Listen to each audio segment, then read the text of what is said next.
Aujourd'hui, je vous montre comment changer la météo de vos images avec Luminar AI.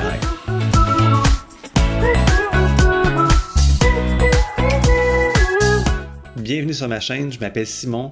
Je vous parle ici de retouches photo avec Lightroom, Photoshop et Luminar. Mon but est de vous aider à améliorer vos images parce que dans le fond, c'est pas si compliqué que ça. Je vais vous montrer. Aujourd'hui, je vais vous montrer comment changer la météo de vos images avec Luminar AI. Luminar AI, c'est un nouveau logiciel, en fait, une nouvelle version qui vient de sortir il y a quelques semaines. Le AI, c'est pour intelligence artificielle. Ça se veut comme un logiciel qui se prétend intelligent pour changer vos images. Je ne sais pas à quel point c'est intelligent, mais c'est tellement facile à utiliser. Aujourd'hui, je vais vous montrer comment on change la météo de nos images. Si vous êtes nouveau sur la chaîne, je vous invite à vous abonner, à faire un petit thumbs up si vous aimez ce que je vous raconte et la petite cloche si vous voulez savoir quand est-ce que je mets de nouveaux vidéos en ligne.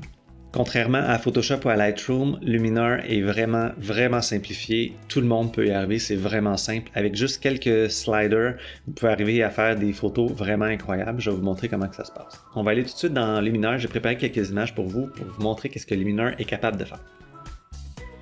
Donc, quand on arrive dans Luminar, on a nos thumbnails qui sont là. Si on veut ajouter des images, on a juste à appuyer sur le petit plus et aller chercher un dossier d'images ou une seule image. Si on veut ajouter juste une image à notre dossier, ils vont s'ajouter ici dans le catalogue à droite. Là, je fais un dossier de landscape parce que c'est ça qu'on va parler aujourd'hui. On peut tout de suite commencer avec cette première image-là. Si j'appuie sur la barre d'espace, ça l'ouvre en grand. Pour faire une correction d'image, on a deux façons de le faire. Soit avec l'onglet Template, c'est des settings déjà prédéfinis qui ont été faits par Luminar, qui sont inclus dans le logiciel. On appuie dessus, après ça on a l'option d'aller modifier certains paramètres pour l'adapter à notre photo. Ou on peut partir de zéro et faire nous-mêmes notre coloration. Je vous montre ça tout de suite. Donc, si on va dans les templates, si vous voyez, Luminar a changé ce qu'il y avait à droite de l'écran et a deviné, a compris que l'image qu'on avait à corriger était une photo de paysage. Donc, il nous propose ici quelques options de paysage qu'on peut appliquer. On peut cliquer dessus et on a plusieurs options qui s'offrent à nous. Donc, on peut y aller de même. Clean up, ça c'est pas pire. Clean light. On peut y aller avec un noir et blanc. Si on veut voir ce que notre image avait l'air avant, on va faire un avant, après, avant, après. Déjà, c'est quand même pas pire. Ah, ça c'est beau. Un petit look désaturé. On a l'option ici en bas de l'appliquer très fort ou moins fort. C'est comme un pourcentage, genre de 0 à 100%. On peut aussi effacer ce qui est là, ou on peut éditer le template. On peut soit cliquer ici sur Edit, ou en haut ici sur Edit. Okay. Dans Edit, pour voir ce qui a été fait sur ce template-là, vous pouvez remarquer qu'à certains endroits, il y a un petit point. Le petit point, ça veut dire qu'il y a un ajustement qui a été fait là. Donc, ce template-là a fait des ajustements ici. On peut aller voir dans les autres onglets. Dans Pro, il y a il y a d'autres effets qui ont été ajoutés ici. Donc, on a les essentiels. Dans les essentiels, c'est tout ce qui est de base. Les couleurs, le cropping, la luminosité, toutes les corrections de base qu'on peut faire une image, ça se fait dans cet onglet-là. Ensuite, on a dans la section Creative, c'est là qu'on fait tous les effets spéciaux avec le ciel. On peut rajouter du brouillard, on peut rajouter du soleil, changer les nuages, rajouter des objets.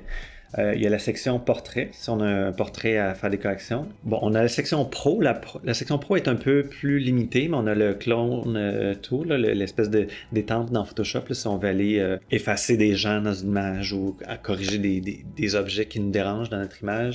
On a le Dodge and Burn qui est aller brûler ou éclaircir certaines parties de notre photo. Donc, on va aller changer la météo de nos images, comme je vous ai promis.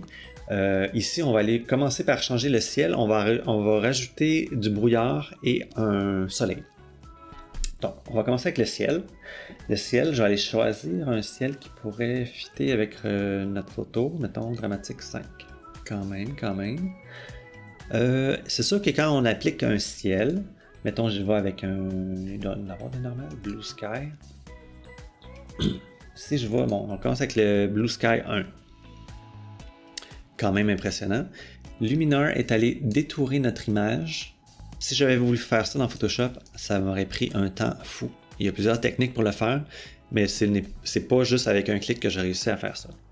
Luminar fait vraiment une excellente job à ce niveau-là. Donc ici, on a Fit to Screen pour qu'on voit bien. Donc, cette image-là est quand même pas pire avec Blue Sky 1. On pourrait y aller un petit peu plus intense. Mettons dramatique. Dramatic Sky. Wow, ça c'est beau. Bon. Dans Augmented Sky AI, ça c'est vraiment pas, c'est pas vraiment intelligent, mais c'est des affaires qui sont quand même cool. On pourrait rajouter un aigle. Je suis quand même impressionné, c'est vraiment beau. Je pourrais déplacer l'aigle. On va mettre ça là, c'est hot. Très hot. On peut changer sa couleur, ça on va le mettre un peu plus chaud. Si on veut annuler une modification, on a juste à double-cliquer sur le point. C'est vraiment beau. Est-ce qu'on veut que l'aigle s'en aille par là? Par là. Non, c'est plus beau originalement. Ok, on va aller ajouter une atmosphère. Je sais pas à quel point ça va bien marcher. Bon, pas un fog, un layer fog. C'est beau. Regardez ça comment c'est beau. Petit mist lighten. Tiens, comme ça. Ok. Là, selon mon ciel, on pourrait se dire que le soleil arrive. Il est là. Fait que peut-être qu'il arriverait ici, en quelque part en arrière des montagnes. On va aller acheter un petit soleil. Place Sun Center. Donc, je dis que mon soleil est ici. Je vais lui dire à quelle intensité que je veux qu'il aille. Oh, gars, non, je vais le mettre ici. Parce qu'on a vraiment attendu. Si vous voyez, regardez ça. Je mets mon soleil, puis les rayons de soleil arrêtent à cause que la montagne, techniquement, couperait les rayons de soleil. C'est fou, là. Bon, il y a un paquet de settings qu'on peut jouer avec pour l'adapter à notre image, mais dès le départ, ça a l'air vraiment beau comme ça. Je vais peut-être réchauffer les rayons de mon soleil et le centre de mon soleil. Peut-être une petite affaire, pas trop. Juste une petite affaire de même. Sun Radius, Sun Glow. Glow. C'est la grosseur de mon soleil. Et la longueur de mes rayons. C'est un peu intense là. Oh! Wow! Impressionnant. Ok. On va faire un avant-après. Avant, après. Avant, après. Malade. Ok. Je vais juste redéplacer mon aigle, voir.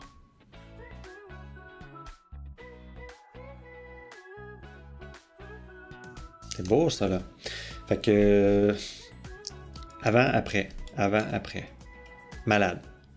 Malade. Je trouve ça incroyable. Ensuite, on peut prendre une autre image. Disons ça. Ici, on a la photo est super belle. On n'a pas vraiment de... Il n'y a pas grand chose à corriger. Elle est vraiment belle. On pourrait juste aller augmenter notre rayon de soleil. Et on pourrait essayer un template.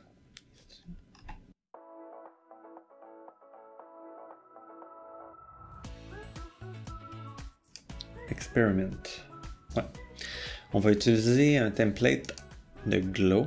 Ooh, that is beautiful. Edit. Fait que je ne veux pas non plus trop répéter ce que j'ai déjà fait, mais pour vrai, celui du soleil, ça m'impressionne vraiment beaucoup. Regardez ça.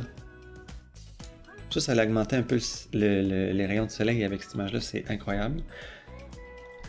Moi, je laisserais ça de même. C'est super beau. Avant, après, avant, après. Si je retourne dans mon catalogue, on va faire une autre photo. On va partir de 0. On va prendre celle-là. On va dans Edit. Ce que je vais faire, je vais choisir un ciel. Si je prends Sunset Cloud, super. Disons qu'on analyse notre image. Le soleil, si on se fie à sa tête, il arriverait, même si c'était une journée très nuageuse, ça arriverait comme ça et non comme ça. Puis si on regarde notre ciel, notre soleil serait en arrière de lui. Fait qu'on va faire l'inverse. On va aller ici dans notre ciel, on peut flipper notre ciel d'abord. Boum. Donc là, ce serait plus réaliste. Ce serait plus réaliste, mais en même temps, c'est peut-être un peu trop un ciel ensoleillé. On pourrait y aller avec un autre ciel. Ouh.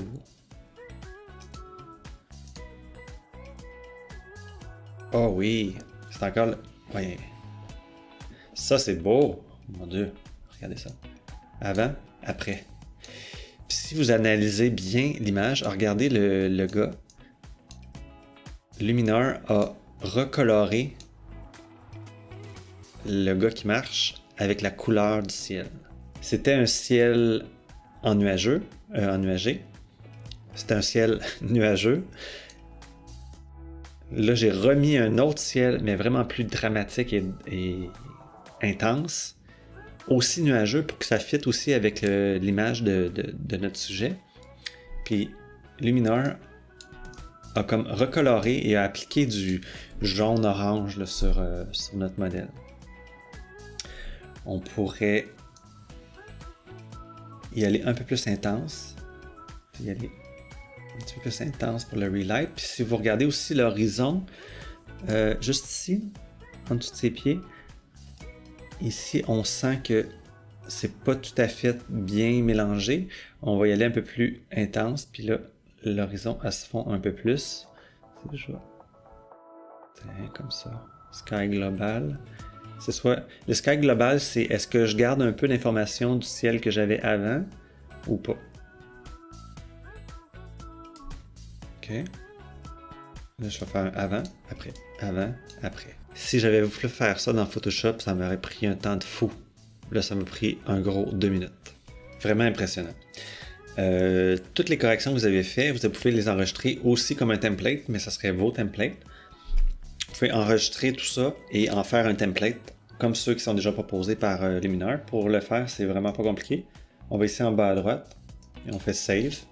C'est tout. Si vous voulez le retrouver, vous allez dans Template, vous allez dans la petite étoile ici, et sont dans vos User Template. Voilà. Fait que je pourrais prendre ça, puis je pourrais l'appliquer à cette image-là. Boum. Quand même. Quand même. Je peux aller ici. L'appliquer à ça. Ouh. Impressionnant. Impressionnant. Avant, après. Alors vous avez vu, c'est vraiment simple de changer l'ambiance de nos images. Avec 2-3 sliders, avec Luminar AI, ça a été vraiment un charme de changer ces images-là. J'ai été vraiment impressionné la première fois que je l'ai téléchargé. Sincèrement, je suis, comme on dit, flabbergasté. C'est un juron, flabbergasté? Flabbergasted. Flabbergasted. Sidéré. Pas un juron, ça. Donc, j'ai été flabbergasté après avoir testé Luminar AI. C'est tellement simple, ça en est quasiment inquiétant. Comme je vous ai dit au début, si vous avez aimé ce que je vous ai raconté, vous pouvez faire un petit thumbs up pour me dire que vous avez apprécié. Abonnez-vous à la chaîne et faites la petite cloche pour savoir quand est-ce que je vais mettre de nouveaux vidéos en ligne. Sur ce, on se voit dans une prochaine vidéo. À bientôt!